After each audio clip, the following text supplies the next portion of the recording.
Wir befinden uns ja aktuell mal wieder am Ende eines Jahres und das heißt, dass die spannenden Gaming-News auf der einen Seite sich langsam in den Weihnachtsurlaub verabschieden, auf der anderen Seite aber viele neue Spiele in Steam aufploppen und wie jetzt im Fall von Resilient dann auch einen genaueren Blick verdient haben. Daher lasst mich heute mal diesen spannenden Mix aus Zombie-Apokalypse und Manor-Lords, ja, richtig gehört, vorstellen.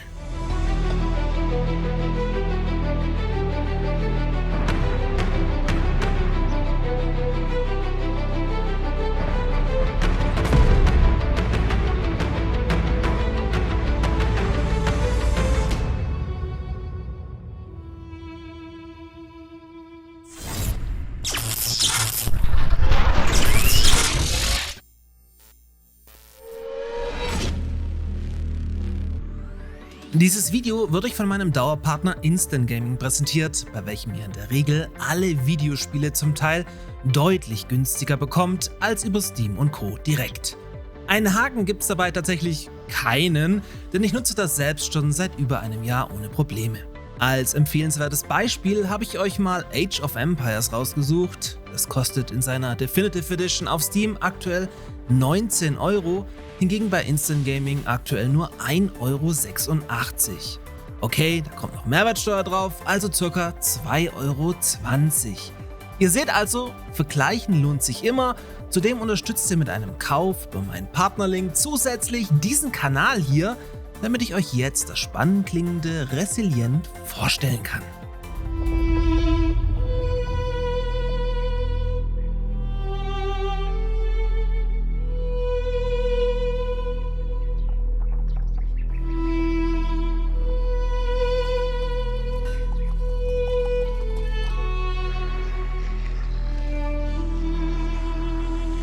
Bei Resilient handelt es sich, wie so oft zuletzt, um ein Solo-Dev-Projekt basierend auf der Unreal Engine 5. Der Dev selbst nennt sich CNR Dev, über den man sonst im Netz aber aktuell noch gar nichts finden kann. Es könnte sich also um sein Erstlingswerk handeln. Resilient spielt im Mittelalter des 17. Jahrhunderts nach einer Zombie-Apokalypse beziehungsweise in einer Phase, in welcher die Menschheit zwar am Abgrund steht, aber noch nicht gänzlich vernichtet bzw. in hirntote Fleischfressende verwandelt wurde. Euer Job ist es, dementsprechend mit einer Handvoll Überlebender eine neue Siedlung zu errichten und der Menschheit somit zu einem Zufluchtsort zu verhelfen. Die Zombies im Spiel scheinen Minecraft-like nur nachtaktiv zu sein, sodass ihr am Tage bauen und forschen könnt, während ihr in der Nacht ums nackte Überleben kämpft. Und hier hatte mich das Spiel ehrlich gesagt, denn die Abwechslung zwischen einem normalen City-Builder und einem Survival Tower Defense irgendwas könnte für mega gute Abwechslung sorgen. Also Survival Tower Defense irgendwas, da zu diesem Part noch keine Details verraten wurden, bis auf das ihr eben nachts ums Überleben kämpft. Später könnt ihr euch dann hinter Mauern einbunkern und diese mit Bogenschützen bemannen. Das Promomaterial gibt auch eine Explosion her. Gut möglich also, dass ihr auch entsprechende Fallen platzieren dürft. Vom Artstyle und Gameplay her scheint man sich am Tag stark an Manor-Lords zu orientieren. Das sieht schon sehr ähnlich aus, inklusive Wettereffekte wie Pfützen nach Regen und Schlamm nach Schnee. Zudem scheint man sich auch den Straßenbau 1:1 abgeschaut zu haben. Darüber hinaus soll jeder Kolonist eigene Eigenschaften, Beziehungen und ideologische Neigungen besitzen.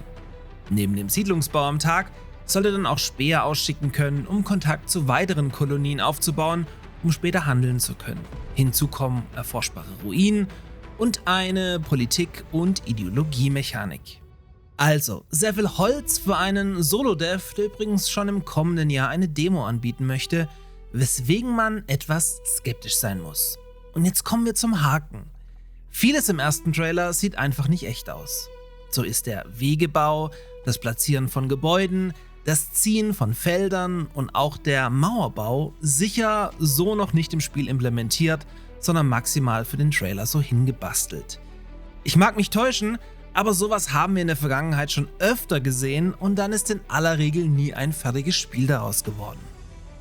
Wenn der Solo-Dev das aber auf die Kette bekommt und die Zombies positiv zur Spielerfahrung beitragen, dann könnte uns hier vielleicht ein Hit bevorstehen. Ich hänge mich auf jeden Fall mal für euch dran und werde weiter berichten. In diesem Sinne, checkt mal Instant Gaming und dann bis zum nächsten Video.